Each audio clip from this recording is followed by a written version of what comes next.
and welcome to this latest edition of the Business Post podcast with me, Danny McConnell. And me, Peter O'Dwyer. Peter, are you enjoying the World Cup, or have you seen the little bit I get to see? I am, yeah. Albeit in the office sweepstakes, I was lucky to get Brazil and Morocco. So the Peter O'Dwyer derby was on last week, but unfortunately it was not a fantastic match, I thought, despite them being two good teams. Well, so indeed. It's the little bits we get to. I'm pinning my hopes on South Africa, but I think yeah, you've had a bad start. You can move on to something else in life. Indeed. Anyway, listen, we are delighted to say that our guest this week is none other than Paul Reid, who is now the chair of Coimisiún Pleanála, formerly on board Pleanála, and obviously that has been in the news quite a lot in recent years, engulfed in controversy, which obviously led to the reforms to lead it to become on Coimisiún Pleanála.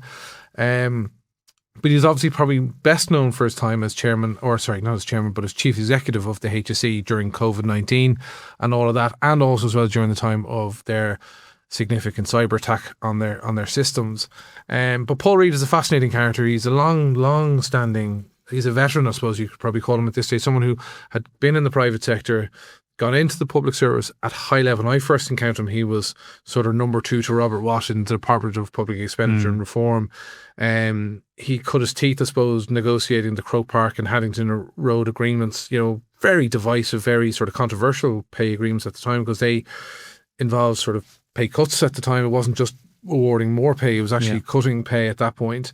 He went on to become the chief executive of Fingal County Council, again, a tricky enough job when you're dealing with a lot of elected representatives, and obviously you've the national versus local kind of rows and kind of battles going on all the time. And then, as I said, he went into the HSE during a pretty tumultuous time, and now he's in this sort of, I won't say a part-time role, but he's not in an executive role at the moment. He's there as chair. Mm-hmm. But Peter, your assessment of Paul Reid overall going into the interview?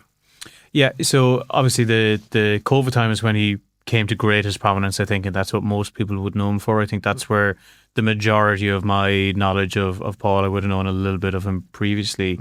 He's kind of a troubleshooter, isn't he? And I think especially having seen to be a steady hand at the tiller during that period, I think even more so he's regarded now as there's a little cohort of people in Ireland, and I mean this in a good sense, who, when there's a crisis, where there's an issue to be plugged, where there's reform needed, you can almost make your shortlist. And Mr. I think, Fix-It, or in a way, he's very much part of that. So troubleshooter would be a word I'd kind of use for him. I think he says it about himself, but I would have to agree. He's calm, isn't he? Yeah. He's very measured.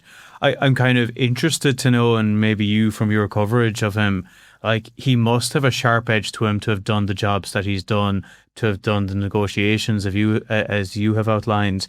That's not a side that you see of him. He's softly spoken. He's almost gentle in his presentation, but I don't think you can be that gentle behind the scenes. There's a real steel to him, and again, I would have come across him during the time of those negotiations when he was in public expenditure and reform, and a time of austerity. The country was in the grips of that, and there was a lot of, obviously, at the time people were grappling with austerity, but then also at the same time the government was trying to bring in things like water charges and property taxes and all this sort of stuff. So it was, he was at that cutting edge, but also, I suppose, negotiating against pretty hardcore trade union leaders, who know the system and have been around a long time. So he has certainly got, I suppose, the grit and the steeliness to him. I know friends of mine who were involved in around Fingal County Council at the time, saying, dealing with him, he was very fair, approachable, but there was a steeliness to him. There was a line that you dare not cross with him, I suppose, away. Yeah. I suppose you don't get to be the head of the largest agency in the country, i.e. the HSE, without that level of steel. There are some people for whom it's obvious with their public persona, and Robert Watt is an example. He likes to present himself as what I think he is in private, of this kind of tough nut. No nonsense kind of. Yeah. I think Paul probably fits into the same category behind the scenes, but presents very differently publicly. Yeah, and I think he does court a different image. And we'll get into it in the interview, I suppose, his reasons for leaving the HSE were very much for family reasons. And, his grandkids in the United States, and he talks about, the difficulty and the genuine, I won't say trauma is probably the wrong word, but I suppose pain he felt about being separated from them and not being able to kind of go on planes, etc., to go see them. That's not a kind of a side of people you normally see. I think he was open about that during COVID as well. I remember him talking about that amidst the crisis, where maybe some PR people might advise him, don't kind of give us your, people are in a worse position. Yes, you miss your family, maybe don't talk about it publicly. But I think he was right. He was like, I'm human too. Here's how it's affecting me. There's a bit of empathy in his position with everybody else's, absolutely. And I thought I deliberately started the interview in his most current role, given its importance to the country in terms of Coimisiún Pleanála. And I think the listener and the read and the viewers will see now is just the changes that he's obviously trying to drive as chair to make sure that it can actually address the needs of the country, can actually kind of get on with it and sort of avoid the sort of, like, I won't say Wild West, but you certainly seem that governance failures, as he refers to them, which were going on in such a critical agency for so long. Yeah. I mean, like, we're forever talking about planning, and this is the body that is at the centre of it. And every industry you deal with, every, politician, it all comes back to planning an awful lot at the time. I think, like, for Coimisiún Pleanála, on board Pleanála, as it previously was, there was two things. There was the big scandal and, the controversy, and there was kind of ethical and governance issues there. But it also just seems to be a real resourcing and expertise issue that has been there as well. Yeah. And that, it seems, is also being addressed. So there's kind of two reform strands running concurrently to each other. And in fairness, going by what he said in the interview, they're making some progress. They are indeed. Listen, before we get into the interview with Paul Reid, I want to remind you again of our National Leadership Awards, which are happening in November. We are, as I said last week, nominations are open, but we are encouraging you, viewers and listeners, to get your nominations in. If you know someone who is good at running a business, or might be a good chief information officer, or might be a good chief executive, or someone who just deserves recognition given their length of tenure in their role, nominations are open, as I said. Leadership-awards.ie is the address. The awards ceremony will take place in November. You get the chance to meet Peter and myself on the night, if you're so lucky, if you happen to be there, and amongst other people. But it'll be a great night. It always is a great night. But we are making an extra special push for it this year. But I think enough talking from us. It's now time for our interview with Paul Reid, and we'll be back to you for the post-match analysis after that. Paul Reid, you're very welcome to the Business Post podcast. Good to meet you again, Annie. How we used to talk a lot, I think, when you were in the HSE and when you were in Fingal, but you're now the chair of Coimisiún Pleanála. So does that take up all your time these days? We spoke at various periods. You're right, HSE, Fingal, and deeper. Deeper, indeed, a different time as well. So look, I'm pleased to be in the position of chairman of Coimisiún Pleanála. It's a different role than would have been of previous chairman, so it's a completely new governance structure. But it's a lovely organisation to be working with, gone through quite a lot of reform. Yeah. I always say in any talks I'm doing around town, I'm never sure if I follow crisis or crisis follows me. You, yeah. But we're always very close together. It's sort of been a consistent theme throughout your career, Paul, hasn't it? Like crisis, regulation, highly unionised organisations. Yeah. And gone through a period of change. And in fairness to Coimisiún Pleanála and a great CEO and executive team, they've delivered a lot of reform in the past couple of years, but equally in the last year with myself as chair. To the outside looking in, we know the name has changed from On Board Pleanála to Coimisiún Pleanála. But in real terms, what else has changed? Yeah, a few kind of structural change first, and then in real terms, what matters most to everybody is the performance has changed. But just on the structure first of all, so back in 2022-23, it went through quite significant crisis issues in terms of governance, oversight, structure, and reviews are conducted. Recommendations from the office of the planning regulator set out. So now we have a structure that at the top level has a governing board, and it is what it says on the tin. It oversees the running of the organisation, its processes, its structures, all the usual things around audit and risk, etc. Yeah. So I chair that board. That board do not make decisions around cases, etc. But it's more about the structure and the governance process. Structure and the effective running of the organisation. At a second level, the next level then is the executive level, run by the CEO and the executive team responsible for running the organisation, have an effective process in place and reporting to the board and myself. And then we have, which was previously the board, these are commissioners now. Commissioners solely dedicated to making decisions, recommendations on appeals and some direct applications. So that's the kind of three-layer structure. In essence, it's the most effective structure for public service bodies. When I was in the HSE, when I came in, it was a directorate. So you're kind of talking to yourself. You weren't accountable to the board, whereas now it's a much better structure. And in terms of, you talked about the performance, I suppose people are, the long criticisms of like decisions gone to what was then On Board Pleanála, now on Coimisiún Pleanála could take months. You don't have any foresight as to when a decision might come back out again. What's the output I suppose, progress that's been made? Yeah, just at the top line, first of all, as I said earlier on, performance is the most effective measure for the organisation. If you look back to 2023, the organisation had about 3,600 cases on hands. Generally, about 80% of those cases are normal planning appeals, and 20% are big infrastructural projects or housing developments. Now, today, we just on 1,300 cases. We estimate and judge about 1,200 cases is where we should get to be at our optimum level for an annual caseload, to be turning them all around within target timeframe. So significant numbers have reduced. Importantly, the age profile of those reduce. And really important in terms of Ireland and infrastructure.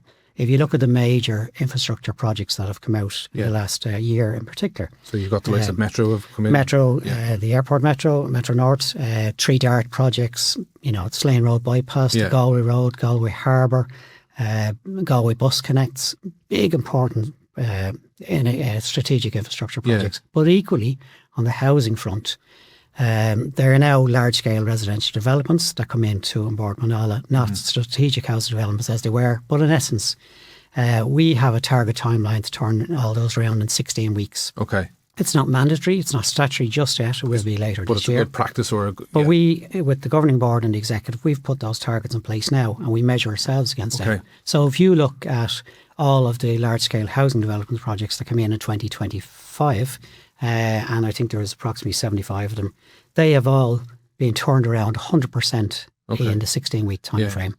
And this year's performance, year to date, we're at about 95%. So a really good turnaround time in terms of the big infrastructure projects. And for us, infrastructure has been a massive theme since I've become editor of the Business Post. We've really focused not only on the airport, but on on transport, on water, etc. like that.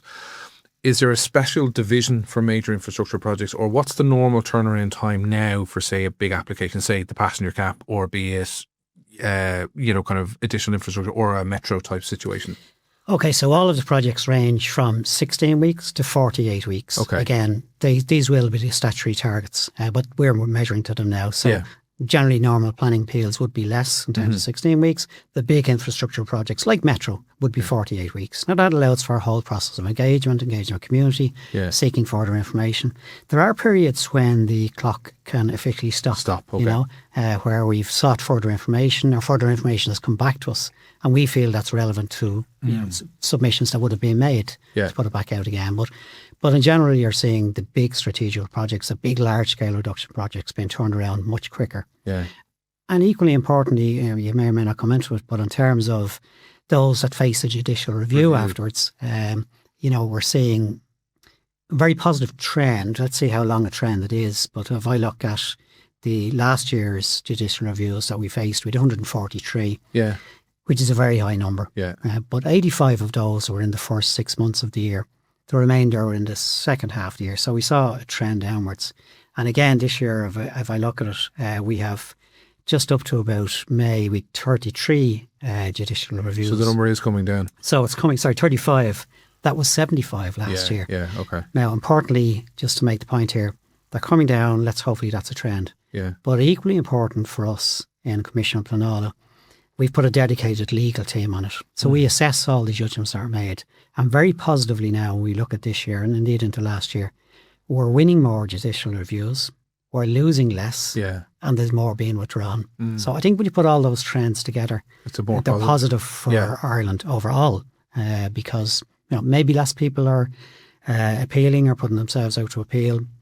Time will tell on that one. But certainly from our perspective, we look at every judgment and the legal team share all those learnings from all those judgments in with the teams. And we've a higher quality performance now in terms of judicial reviews. Are the timescales, or I won't call them delays necessarily, but the timescale for a decision to be arrived at due to the volume of cases that you're dealing with, or is it to do with the complexity of the applications that are coming in? Yeah, they have been defined in legislation, again, to be enacted yet, but they have been defined based on the complexity of them. So normal planning appeals, some of them in the future may not come to us, for Velux windows or various things. But, small extensions onto house, etc., would be less complex and a quicker turnaround. The bigger ones are generally because of the complexity. Okay. And also because the multi-state agency organisations involved in National Parks and Wildlife Services. Yeah. So I know certainly from the accelerating infrastructure report, encouraging a parallel processing of these rather than a sequential from us to them, back to us, etc. So, we're all in favour of that, and indeed would have made submissions in that regard.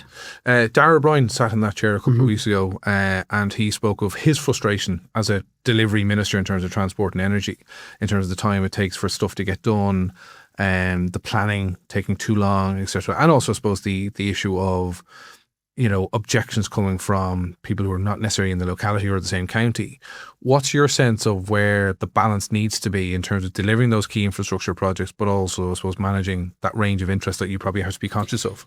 Yeah, I mean, look, first of all, just to state on the record, we've still a lot of work to do. I'm working with the CEO, working with the board on a continued reform and continued detail. If you look at some of the things we've put in place in the first 6 months of the board, we've looked at the code of conduct, keep it really clean in terms of, ethical standards in the Commission, and that's very good. But secondly, the processing of a case, how a case loaded, work procedures, written work procedures, they're really important for us. So we're continuing to do stuff around. We've appointed today a Chief Planning Commissioner, a Deputy Chief Planning Commissioner. So that's our in-house reform. Yeah. When I look at the wider piece, as you just said, I mean, look, first of all, you have to protect. There is a role for the public to appeal processes. I think, the phrase I think that's been said in your podcast many times was a feeling that that's been weaponised, in terms of judicial appeals coming in. Certainly differs in England, certainly, where a third party can't make an appeal. They can take a judicial review, it can't make a comparison. So I think that's a complexity. Also, and I think the Minister and the task force has looked at this, and also there's a bit of inconsistency across local authorities in terms of the application. Their development plans can differ. But also, and you know that from your time at Fingal as well. You can see you might see differences within Dublin. Rarely, actually. Dublin kind of coordinate themselves well across the four, but across the country we can see it. Some differences across local authorities, which can lead to some inconsistencies in terms of decision making, which can lead to appeals. So I think there is work to be done in terms of strengthening the consistency across the local authorities, and as I mentioned, I really do get a lot of confidence from the accelerating infrastructure task report and actions. When I look at it, I think they call the right things out. I think they set out good actions on them. I think there's good political intent in terms of seeing those through. I hear from civil servants, I hear, in the political circle, that there's a good intent to say. And, I know, certainly, two people involved in it really well. And, I get great confidence that they're staying with the task force. They haven't just washed their hands of it and moved on. They're sticking with it. I have great confidence in Sean Driscoll, Fergal Rourke. These guys are committed to make things better for the public. And the fact that they... And others, I just know those too well, others put up their hands and said, actually, we want to see this through. And I know when people go in to meet them, it's quite a challenging meeting, and so it should be. So I get confidence from that. Yeah, because I think with a lot of these reforms, the policing of reform is as important as the sort of the thinking of it, or the gestation of a process. You have to police it. I know from my own experience here in transformation in the Business Post, the policing side of new practices, new processes is the hardest part, but the most meaningful part of it. Well, when I think back to my time in DEPR, Department of Public Expenditure and Reform, we had a reform plan and it was quite different because we had, first of all, really good political oversight of it. Secondly, every Secretary General and senior officials were held to account monthly and quarterly in terms of the actions that was in that plan. I was there to chair it. But it really provided great oversight and was actually recognised later by the Troika as a good process that demonstrated Ireland's commitment to reform. So I kind of get the same sense again from the task force report, and time will tell, but good signs. As an outsider, because you weren't on board Pleanála as it was then, were the criticisms, or I suppose, what was from your vantage point now, what was the biggest problem? What went wrong most significantly within On Board Pleanála at the time? If you look back at it, and there were legal cases involved in this, there were trials, etc. But in essence, a complete breakdown of governance. When you look at, and it was assessed by the planning regulator and others, when you look at it, the ethics involved in decision making on cases. Now we've quite stringent procedures around. A commissioner cannot look at a case where it's a defined conflict within the procedures that we have now. Whereas then it could be, and or even if it was defined that you couldn't, it did happen. So I think there were procedures that broke down. I think again, not having a governing board was a gap in it. They certainly were under pressure in terms of skills and numbers. Were they under-resourced? Oh, they were, and I think that was recognised. Was one of the recommendations, and indeed, to fairness to both ministers who's been involved in that oversight since, significantly resourced it up again. So a combination of governance breakdown, some skill weaknesses, lack of resource, and certainly what's happened since is a very strong CEO appointed into it, Peter Mullen. And what's he like? Because I don't know him particularly well, but I hear good things. Yeah, Peter's background's a criminal lawyer. I would class him as a reformer. He's probably blushing right now as I'm talking, but I would class him as a reformer. And so he's very open with the board. He'll bring, like any board, we say, no surprises. Let's bring things through. So he brings any weakness, any exposure through to the board very openly. And, we have what I'd say is, we're a year together now, good culture of support and challenge between ourselves and between the board and the executive. But he certainly would be a reformer is where I'd class him. And, really importantly, it was called out in the report, the OPR report as well, a good stakeholder management. So now the big stakeholders, whether they're statutory bodies, whether they're big semi-state agencies, Ishgaran, Airbit, all of those, ESB, they would meet with Peter and his team on a quarterly, half-yearly basis and go through performance levels, not go through specific cases, but trends and issues that they would have. Okay. How would you gauge the risk appetite within Commission Pleanála? Because again, one of the criticisms I get, not only from Darragh O'Brien, who's that chair, but others like Sean O'Driscoll and others who said the system is just too risk averse. And how would you gauge the risk aversion or at that level or the appetite of risk in terms of moving things along?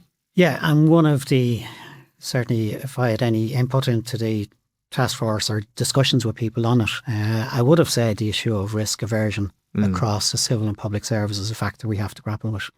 I would have sensed it. I came from the private sector straight in at senior level, and I could understand why. I could understand you've been at public accounts committees meetings. Covered it for 10 years plus. I've been in at them, and I could understand why. But if I take it back to the infrastructure piece now and back to Commission Pleanála, there's been certain court decisions that have given clarity to some planning aspects. And that's been good. Now, so what we're saying within the organisation, specifically within Commission Pleanála, how do we test our risk appetite now? Because that has given us clarity into some decisions. Can we dial it back a little bit?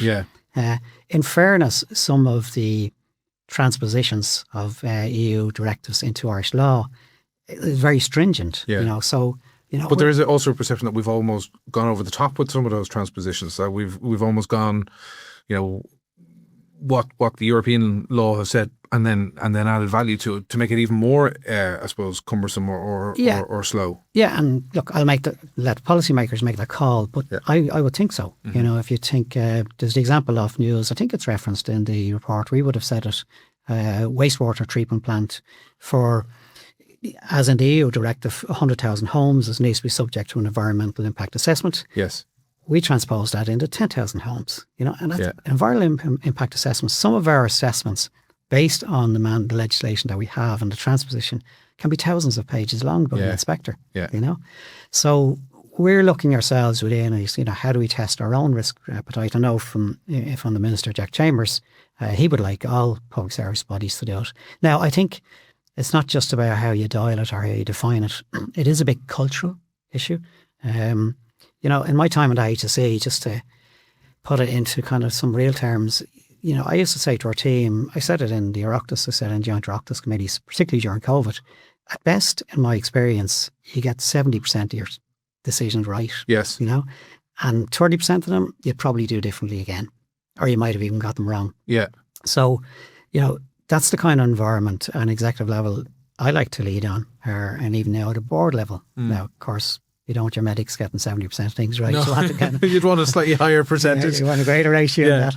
But, if I stand back around kind of executive decision making, public service decision making, when I worked in central government, I worked alongside brilliant policy makers. I could not write a policy if you left me in a room for a week. Yeah. I'm more an operator. But these guys go to writing policy.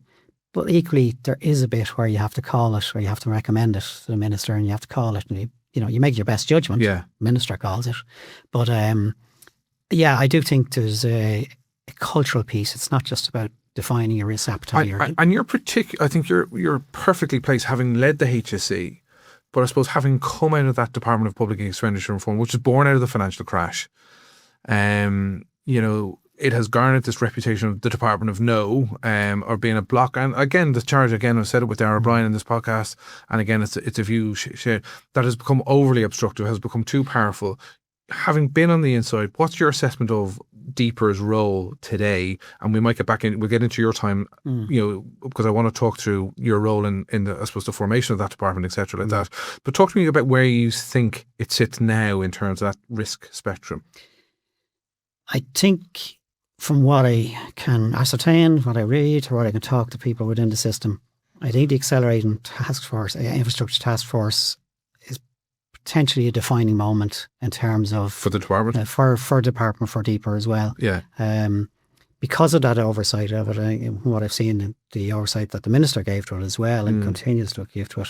And by the way, I'm not politically connected anywhere here, but I do think having that political oversight to drive the decisions through has culturally changed a lot within the department. Again, for the record, some fantastic people within Deeper. But it always did strike me, Paul, and again, you might correct me on this, but again, having covered PAC, having covered, Brexit and COVID, and say even referred to something like Owen Murphy's book, where he said he was going in and almost government decisions were being unpicked and unwind or being blocked by the officials.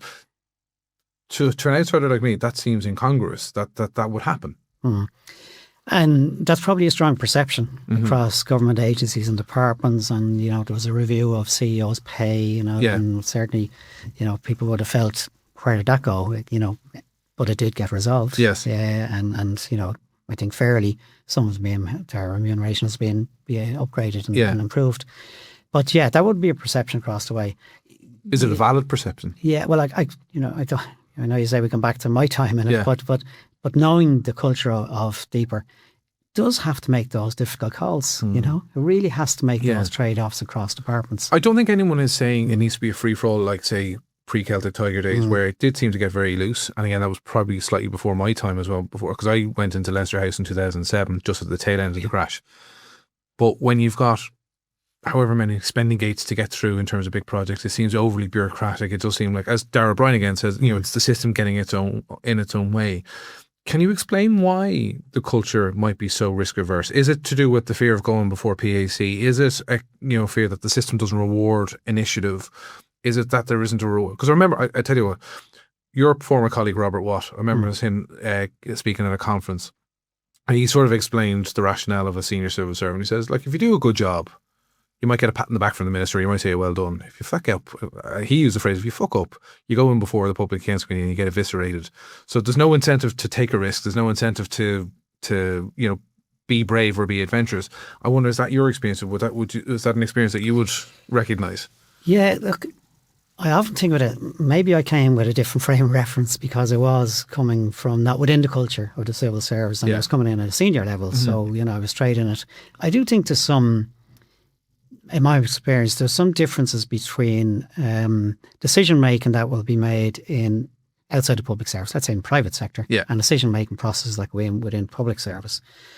You often hear the term the accounting officer. So you very regularly hear the term the accounting officer, which is the Secretary General. Yeah. Which kind of can take away from the role of an executive team. If you've 8 or 10 assistant secretaries around the table or accounting officer, that's everybody's decision making. It's an executive, it's a culture, executive making decision, whereas sometimes it can be felt, well, that's for the accounting officer. Okay. And a lot falls on the accounting officer. So I think that kind of executive management culture we need to strengthen across public service. Now, there was some efforts, some good processes put in place around civil service reform and senior leadership reform across public service. So I just think that collective executive governance. So I make a decision as Assistant Secretary, a recommendation to the Minister, and I stand over that. Yeah. You know what I mean? It's I think we've positioned the accounting officer, it isn't legislation, I get it. But in terms of management governance, it's an executive team, decision making and executive, you know. You've mentioned going in before Oireachtas committees. Are they as daunting as people say they are? I generally, I honestly wouldn't say daunting. I'd say preparation is relentless. Yeah. Like, you know, if I think of I often think of this, my last week within the HSE, where you might think you're going around shaking hands and hugging everybody. Yeah. I had 2 Oireachtas committees, a board meeting and a cabinet subcommittee meeting in the last 5 days. You didn't time your exit well then, Paul, did you? Well, maybe they just wanted to see me before I left, but it was, you know, but that wouldn't have been an unusual week, certainly during COVID, you know, to be. Is there too much Oireachtas oversight? So are you going in before too many committees? Oh, well, certainly within the health system you could be, and you were in periods. And look, I suppose I have to put a context around the cyber attack and COVID. Of course, I don't get into that. Yeah. We were under a lot of scrutiny, and look, great believer in the democratic system that we have and the oversight. These people are elected; they should be making the big policy calls. So, but it's hard to give your time to running the organisation if you're in LH 2000 the whole time. Like, so there's a lot of preparation. I found you certainly don't go in unprepared or dismissive. Were you one of these chief executives who went down to Terry Prone and got prepped before you went in? We had within the HSE, we had a very good comms director previously, two previously good comms guys. So that's where I got my they drilled you. My grilling from. Yeah, fair enough. And in terms of, but by the way, I would have seen Terry Prone and I hugely respect her. Say for the record.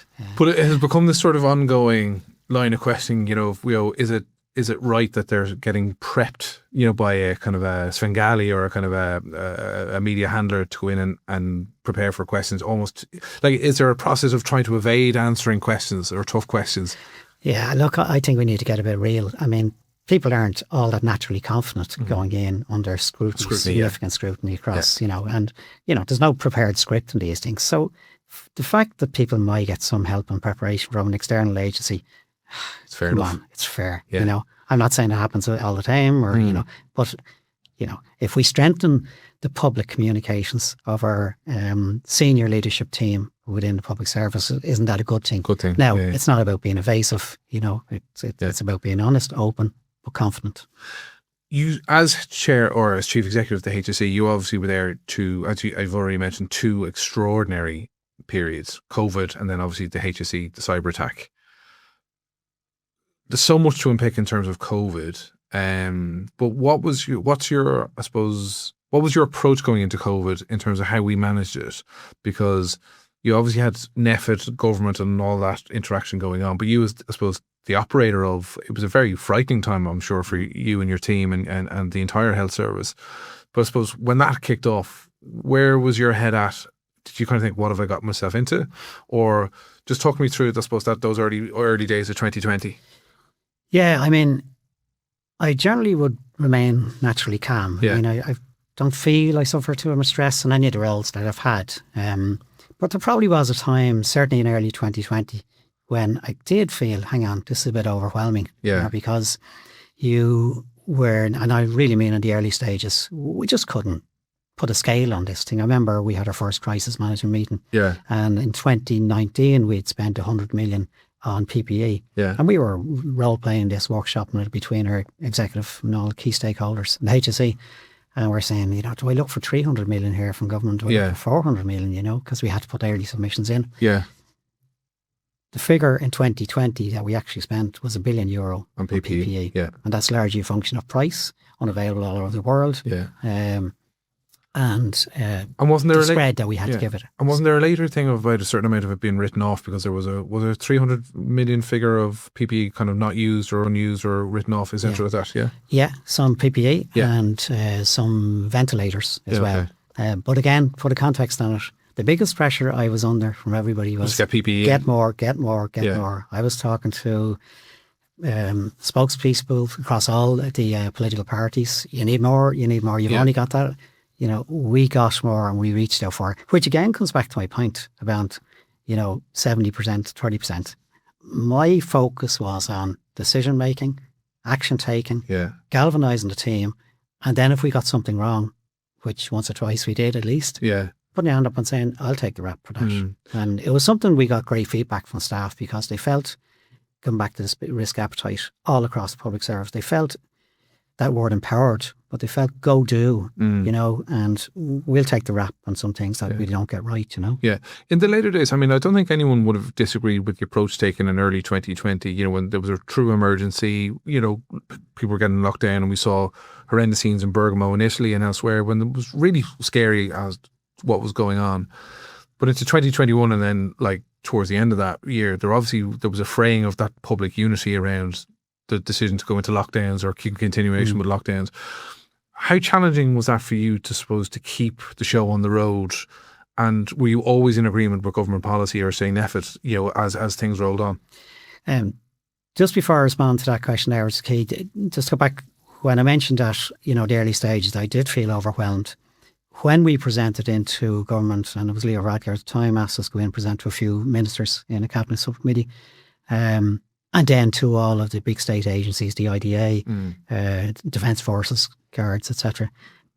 That was a defining day for me. I felt a weight off the shoulders. We've the whole system. Whole system was behind us. Yeah. And that was the words that were said to all these CEOs, you get behind the HC, you get behind the health service now.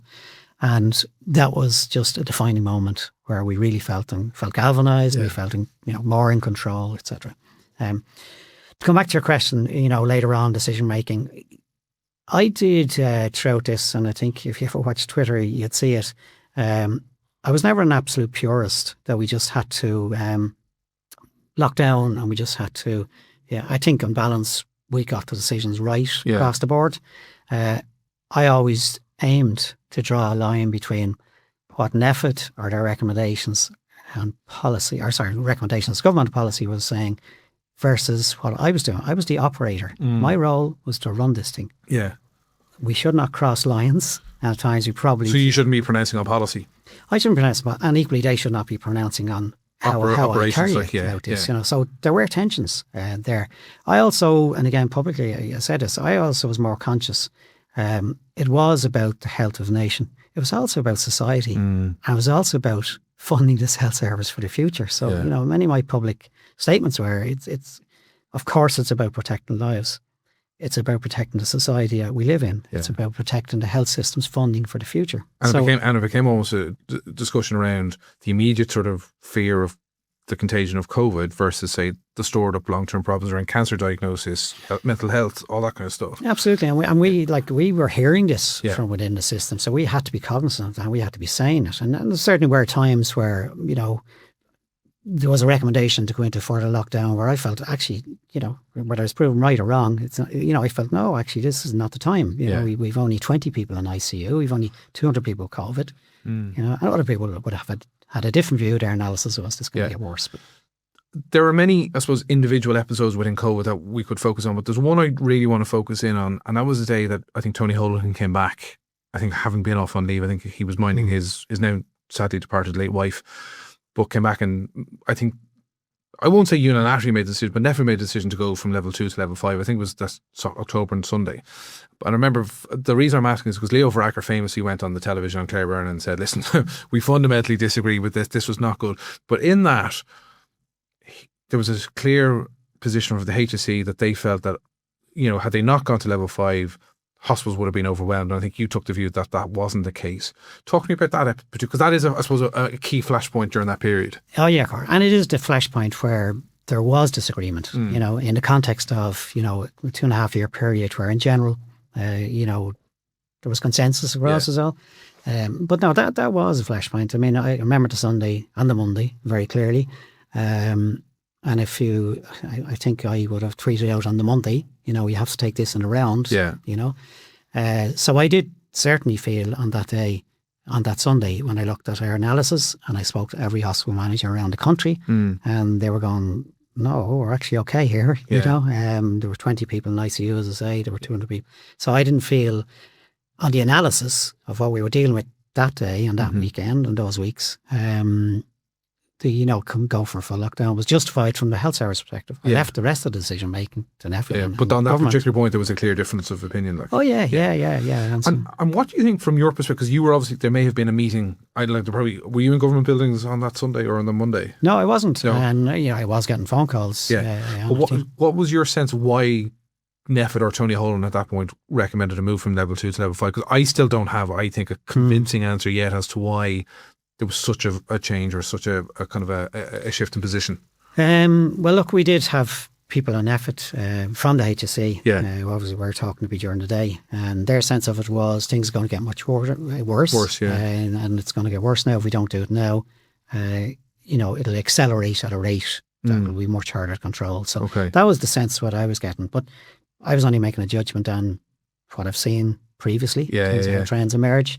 I don't know, it all wrapped into this famous Christmas, etc. The meaningful Christmas, etc. But certainly, as I was judging on that day, and look, hey, isn't that a good thing? That we were certainly having significant difference in views on the approach. But it raised a wider question. I think this came up with, and I think again, Leo Varadkar has made this point of the government deciding to give NPHET such a platform that, in such a purely medical kind of viewpoint, made sense probably in stage 1, but by the time you get into early 2021, when schools were locked down for 2 or 3 months, and there was a wider economic and wider societal impact beginning to be felt very acutely, that NPHET necessarily shouldn't have had that platform, or that they were almost too dominant. The debate became too narrow and too narrowly focused on purely medical on health grounds. Do you have a view on that? Yeah, I mean, I suppose the first test of it is, do we think it'll ever happen like that again? Yeah. And I don't think so. I don't think, like the COVID evaluation, that, well, I'm not prejudging anything, but let's see if it ever happens, where that moves, but or where they come down on it. But I don't see it happening like that again. There were frustrations for me during the process. Now, we good people on NPHET, and it was excellent people across the board on NPHET. But But let me cut to, I suppose, the case of the question really trying to, there's a perception within the system that I've often heard from politicians that it was the Tony Holland show, he dominated, it was his way or the highway. Is that your sense of how NPHET ran? Not so much, in fairness. Tony's a very strong character, and probably what we needed in terms of public health assessment at that point in time. So I think that strength of character was needed for a period of time. I certainly would have challenged my own team to come back from NPHET at different points in time, saying, explain that rationale to me again, etc. But they'd give it to me. They certainly, they had a voice within the room. So I wouldn't be as critical to say it was just one dominant factor. It was, I think as you described it, Tony's way or the highway. But I good people in there. Okay, talk to me now about the cyber attack, because that again was another critical moment for you in your tenure as chief executive. I mean, where was your head at when I suppose it emerged, or what? Talk me through, I suppose, because that's something that is just knocks you for 6 or 7. I think a very quick context on that day, Thursday, the 13th of May, 2021. We were having our regular Thursday press briefing where we briefed all the health correspondents, and things are really improving. We were just getting. This is in a COVID context. Sorry, things are really improving. Having been over 2,000 people in hospitals, numbers were all heading in the right direction. The mood was better. Even from the journalists, the mood was better. It was one of those better days. Yeah. I went home that evening and said to my wife, which we hadn't seen much of each other, I said, look, I think we'll get a break soon for a night, or we'll go do something, I said, are you sure? And I said, no, we will definitely. I went to bed that night, and I think it was 2:30 in the morning, somewhere around that time. My IT director rang me and he said, we have a complete breach. It was, a complete breakdown. The whole thing has gone, a cyber attack. And I said, which systems? What critical ones? Yeah. And he said, no, everything. Everything's locked down. What did that feel like just then? My first thoughts, honestly, were for all our frontline staff. They had been through a horrendous period. And to wake up in the morning to know all their systems are gone, the whole hospital function at high risk, Yes. whole health system at high risk, it felt like a complete body blow. I just said, how can anybody do this? So I was talking to the chairman at 6 o'clock in the morning. We convened a board meeting later that morning. I think I was on Clareborn at 10 o'clock that morning. I remember that, yeah. I remember about it, yeah. So it was just a complete body blow. So there we were running 2 crisis management teams, one on cyber and one on... So it just felt like, how could anybody do this to a health system? I remember talking to, she was down at our Global Economic Summit, Jackie Fox, the security consultant, and she talked about being, the best of the best from the private sector, kind of came in to try and, coordinate about how, essentially it was a national effort to try and combat this. But how do you go about literally unpicking such a catastrophic disaster, I suppose you want to call it, and I suppose what's to say about the state of the IT network of the HSE at that point anyway? Well, the latter question first. The state of the IT network, our board commissioned a review through PwC at the time and some of the best people in the UK in terms of cybersecurity. And so that outlined the weaknesses we had within the system in terms of skills, the weaknesses we had in terms of monitoring, the weaknesses we had in controls, the weaknesses we had in terms of communications and monitoring, and people being aware. So that kind of answered that fairly well, actually, and a dedicated chapter. And there were pretty gaping holes in some places, weren't there? Pretty gaping holes in terms of our monitoring of the network. Because, the scale of it is phenomenal in the Health Service Network. But it also had a dedicated chapter in the report around state agencies and governments' risks as well. I think it was widely accepted. Actually, we took the hit, but this was an exposure across. This was a system-wide kind of problem.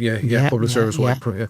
Like, there was sort of talk, and in some of the media, that some systems were operating on Windows 93 or 95 or old. Like, were they actually true? I mean, were there? They were. Yeah. We had because some of them are integrated with other medical equipment, and to upgrade one, you have to upgrade the other. It was a very complex environment we were operating in. Okay. And look, the infrastructure across much of our hospital network is really dated. Yes. So that's what you're dealing with, and it really is a very significant investment required, and there has been significant investment required in it. But there were real weaknesses in terms of an IT network and structure and skills and cyber skills. Yeah. But I was at a talk back to your point around the people putting on the green jersey. It was absolutely phenomenal. I mean, that happened Thursday night, Friday. By Friday evening, we were mobilised in the centre. And we did the best of the best across. So what were the practical steps on the front line of it? Like, if the system is down, what are the doctors and the nurses doing on the Thursday, Friday to make the show keep going? And then what's happening, say, in terms of, your communications with, or were you in communication with those who've done the hack and kind of dealing with unpicking all of that? Yeah, there were definitely 2 separate strands. There was one which was the security strand, and that was primarily left to government and security services in terms of that. And of course, we'd contribute and we'd come in as were necessary. Yeah. But in fairness, that took its own strand. But they handled that side of it? They handled that side of it. We went off and we did our piece about getting the network and prioritising what comes up first. In practical terms, in the hospitals, what I meant was we had, and I was out and I saw them, we'd runners in the hospital. So these are nurses or healthcare assistants who literally put on their runners and they've to run from one side of the hospital to the other where maybe a scan is taken, but you can't be picking it up on I know what you mean, IT side. So they're running from one side of the hospital to the other, not just to bring, an x-ray, but something that's critically important in time frame, Blood tests when they're taken, within 2 decimal points, you had to have someone checking the check, someone checking the checker, and someone writing it down as well and recording it, so we could upload this all afterwards. Yeah, okay. Some really complex cases in children's CHI in Crumlin, where kids are coming in and no access to the records. So ironically enough, I always remember some of the maternity hospitals had not gone up digital in terms of their records, and some had. Yeah, those who had were impacted. They couldn't access some of their data. Those who hadn't pulled out the drawer. And so it was kind of a bit of irony in it. Yeah, and it has always struck me on the issue of digitisation that if you get a hack like that, are you completely goosed, or without a sort of a backup or without a kind of a contingency? No, look, we did have backups, and you can take the backups down. The caution you have to do is the backups being corrupt. So there was a period where you had to wipe everything clean, and even at the time, where we did get access, that had to be managed very carefully as well. So how did you get to the point where the system got back up on its feet, or at what point were you saying to yourself, like, the security and the government side have done their job and you've been able to get back in, or just how did that resolve itself, or did it ever resolve itself? No, because it was always going to be, no matter, once you got back into the system, there was always a tail of where you could bring systems back up and test them and clean them, and then sometimes upgrade. So there was a 16-week period to get all systems back up and running. But what we did, and actually the Defence Forces were fantastic, we set up a crisis management centre in City West, and we literally had kind of different rooms for prioritisation, whether it's cardio, whether it's cancer, the key systems in prioritisation. And we had rooms to prioritise how to get them back up, etc. So, they put a great programme management structure with us. They were excellent. So as you as chair of the HSE or the chief executive of the HSE, were you getting a kind of a call from an anonymous number saying, we have your files and we'll give us a load of money and we'll give it back to you? Or how did that play itself out? No, in essence what happens, and it's very public, in essence what happens, they leave a note within your system and say, you've been cyber attacked.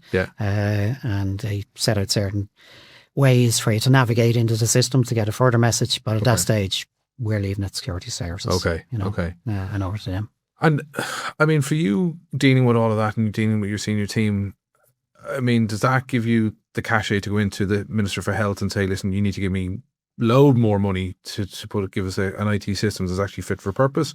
Or what's the response from central government about dealing with those deficiencies? Well, look, whether it's COVID or as a cyber attack, you have to put forward what you actually passionately believe is needed now, so don't try to sweeten it down or anything like that. You have to be confident and go in terms of what you feel is needed. That being said, you're not going to get all of the money that you need, up front. So we set out a very clear roadmap in terms of the cyber approach, an investment over a period of 3 and 5 years. That would get us to a much better place. And that gets government committed with you on it. So I think, the approach is certainly not throw everything down, we need it all today. These things are practically have to be worked out. But you don't shy away from what is needed to fix this. What was the biggest learning from that episode for you? Cyber or COVID? Cyber. Cyber. Yeah. Ooh, I get at leadership level, there was a piece around, you couldn't neglect, it went through COVID as well, apart from all the stakeholder management that you had to manage, whether it was media relations, whether it was government, whether it was the minister or the department, you couldn't neglect the operational leadership you had to give to your team. So to be on the ground, to see, so certainly in the first couple of 10 days or so, you're caught up in stakeholder stuff, caught up in this, but people needed to see you. People expected to see you, people to know what kind of mandate they had to do. So, I certainly found time very quickly to get out, around the country and beyond the floors and giving support and encouraging people what they did, and what they were doing on the floors was remarkable. So, from a leadership perspective, you can't neglect your management side of the role, your operational leadership role, versus but also the stakeholder management bit. Is the HSE fit for purpose? I think on any health assessment of the outcomes for us in Ireland, we perform really well. We really do, in terms of longevity, in terms of people living longer, living healthier lives. I think it was Fergus Finley's article I read it this morning, where he had an experience just very recently in a hospital, and the care he was getting was really good. But operationally, it seemed to be all over the place. So there certainly is reform currently, and always needed within the health system in terms of process design, process. Well, the old criticism, Paul, created under Bertie, a whole tier of middle managers weren't cleared, from all the health boards wasn't cleared out. It's overly bureaucratic. It's this behemoth. It's running over budget year after year. You know what I mean? It's not in control. PPARs. You know what I mean? They're just constantly kind of negative kind of connotations and perceptions. And we often hear the anecdotal case of once you're in the system, it's great, but getting into the system is a nightmare. Well, here's something I'm thinking about recently. I think when we were at our best in COVID was when we had good central control of stuff. So if you take the testing and tracing, if we were to leave that around to 6 regions or many health boards, etc., when we were doing the vaccination programme, we really had good central organisation. One great emergency management team, sent them off, build the centres, coordinate nationally, set out the procedures, over 85s, etc., all the way down. Yeah. We were at our best in terms of centrally organising stuff. Now, you do in any big organisation with 150,000 people, you have to devolve. You have to devolve decision making. You have to strengthen integration between the acute systems. I'm still not sure on regionalisation. Okay. Yeah, I just think, time will tell, but certainly health board has gone through regions, health boards, centralisation. Devolved again. Back to regions now again. And,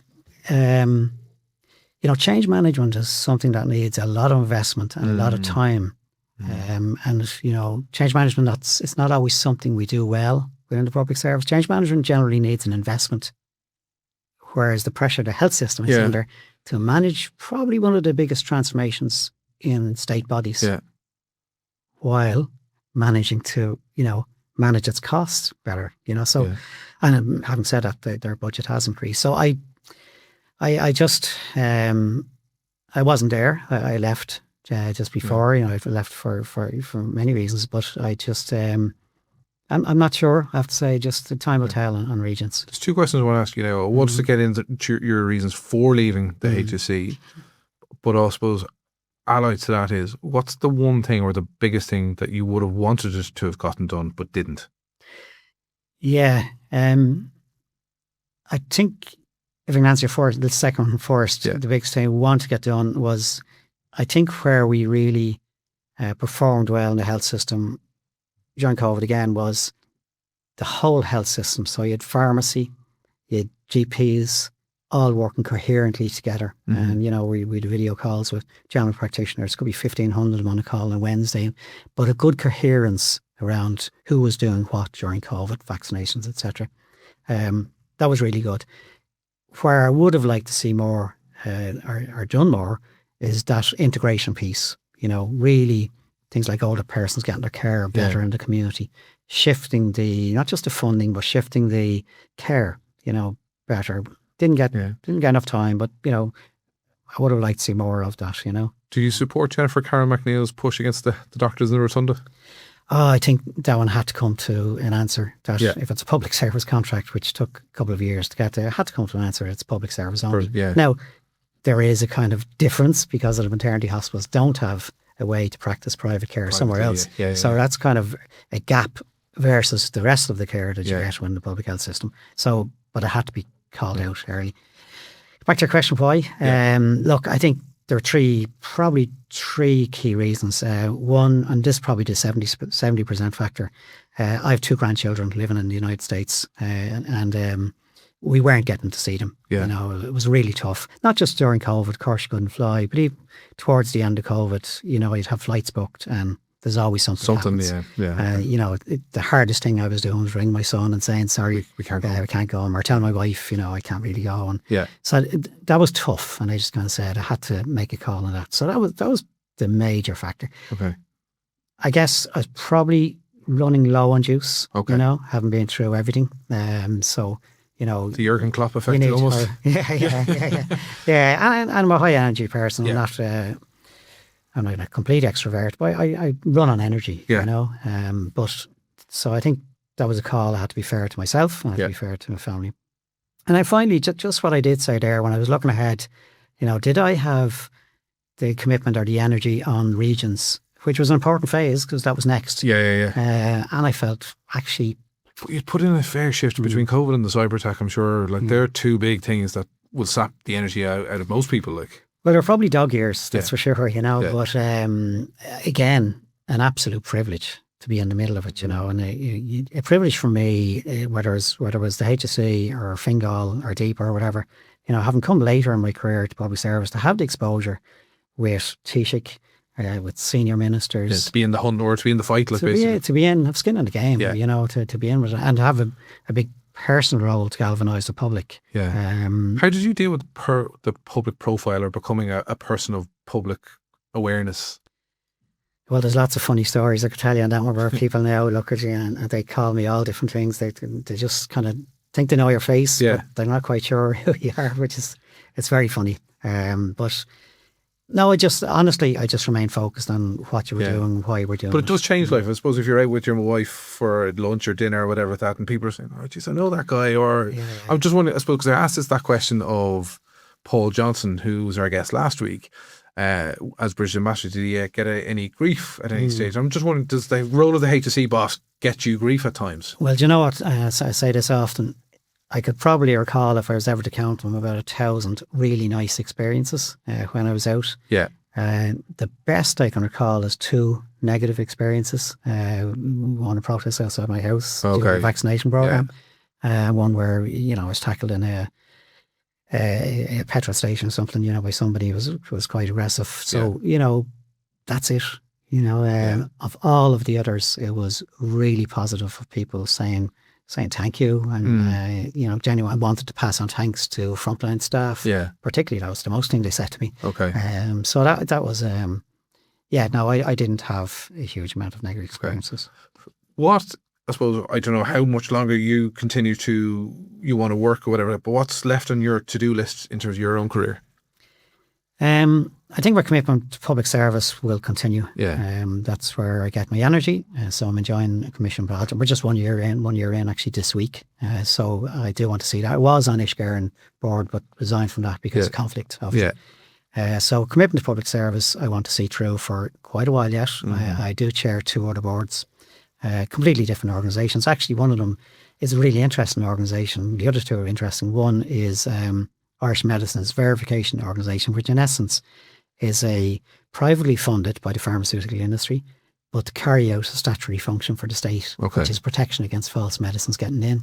So again, great CEO on there. And another organisation, again, which has Ashdale Care, which is 31 residential homes for children and young people who've been taken into care, funded and placements from TUSLA, but again, with some private investment. And that's where I see this kind of good sweet spot between private and public benefit, you know.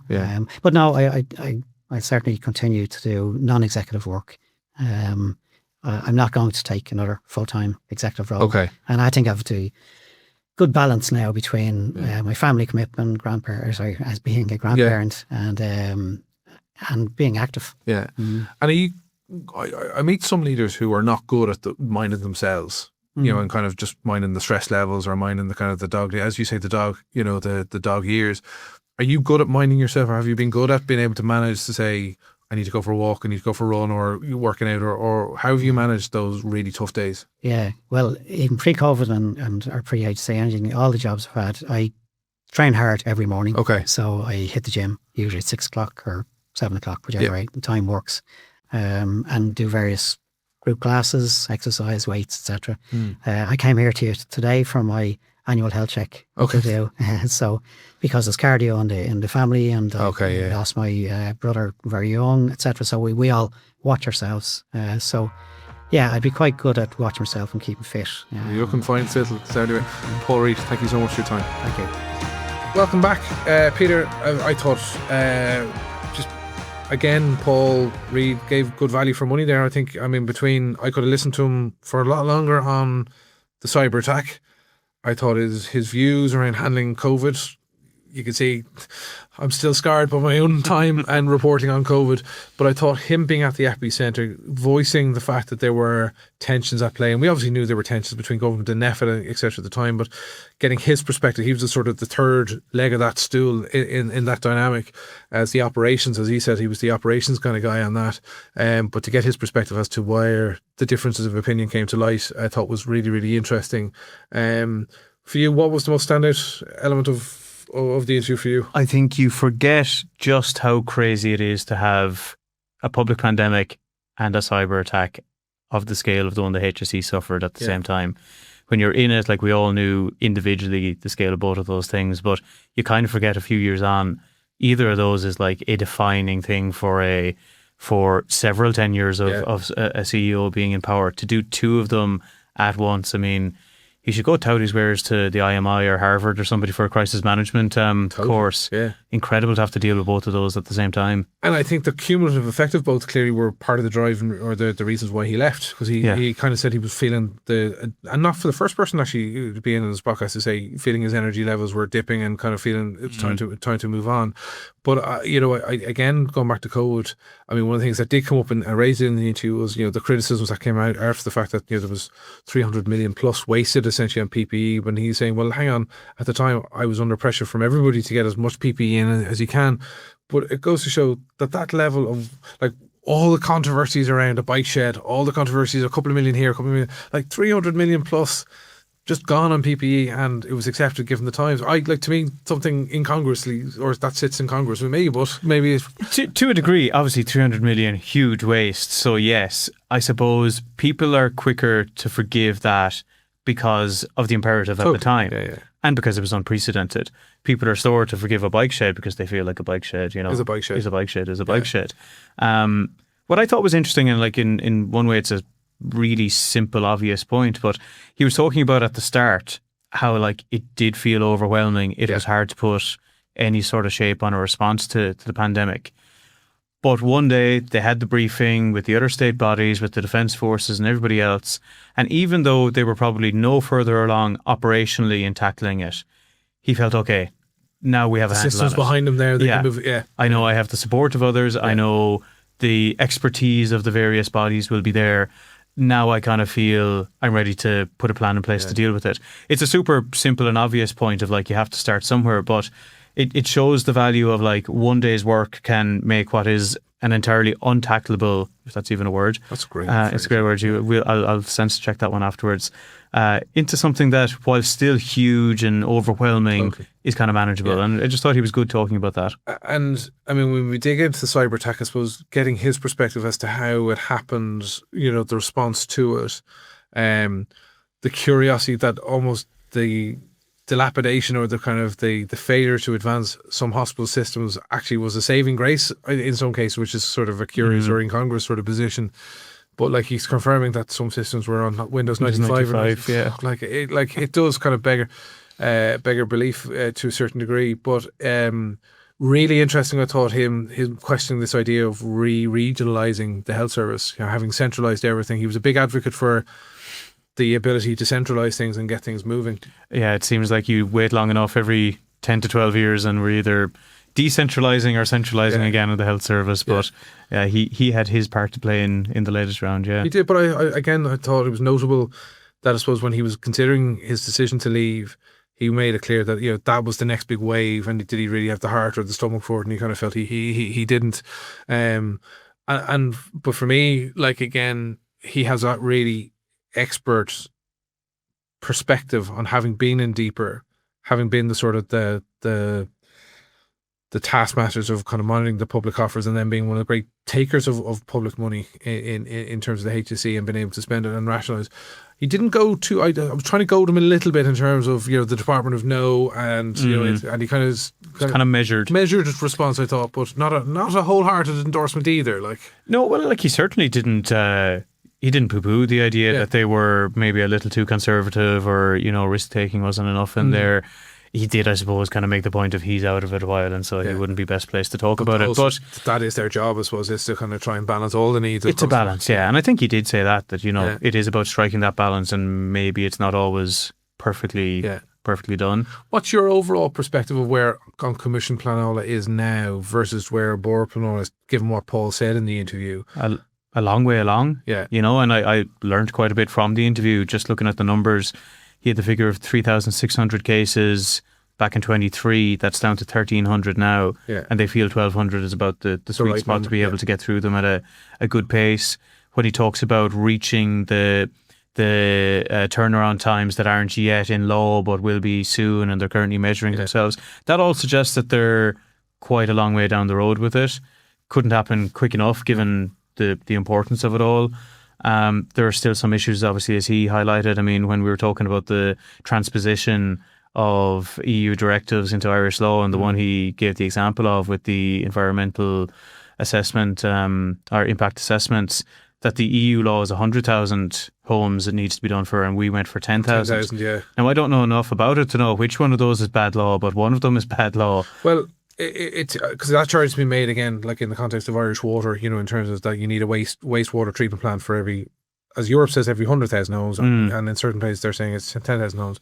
Like from an Irish water perspective, that's a game changer in terms of the amount of funding and their operations.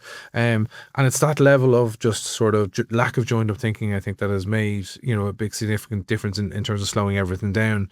He also seems to me, I think, you know, he made the phrase, you know, crisis has sort of followed him throughout his career. But I just think he seems to be the right person at the right place in the right time for that job in Coimisiún Pleanála, to drive that sort of reform, knowing what the system, knowing, as he says himself, highly unionised environments, knowing kind of complex and public sector environments, etc. That he seems to be like well placed to in order to deliver. And it strikes me on a personal level, he does strike me as someone who wants to actually try and get something done. Yeah, like he spoke of his commitment to public service. Now, a lot of people can say that and it'll be a bit Maria, but like I do think there's a genuine belief in that, in what he's trying to do. I think the fact it's interesting, he's not taking a full-time executive role now. He's kind of balancing his career between various chairmanships, etc. like that. Like, so he's got enough scars on his back at this stage. Yeah, but it's back to the description of him at the start of, like, he's kind of a troubleshooter and one of these guys. Like, some of the overhaul was kind of done or in train maybe by the time he got in, but like, as a government, who do you want leading it? Like, he's one of the short list of people that, and everything must seem easy to a degree after doing COVID and the HSE. You know, like, this is not that scale of emergency, right? Like, this is a big institution that's really important to everything we talk about all the time, and it had really big problems. So it's not to downplay it, but it must, when you've done the HSE during COVID, everything else must seem very manageable. Indeed. Well, listen, as I said, thank you very much for joining us here this week on the Business Book podcast with our guest Paul Reid. But until next week, it's from me, Danny McConnell, and me, Peter O'Dwyer. It's bye-bye for now.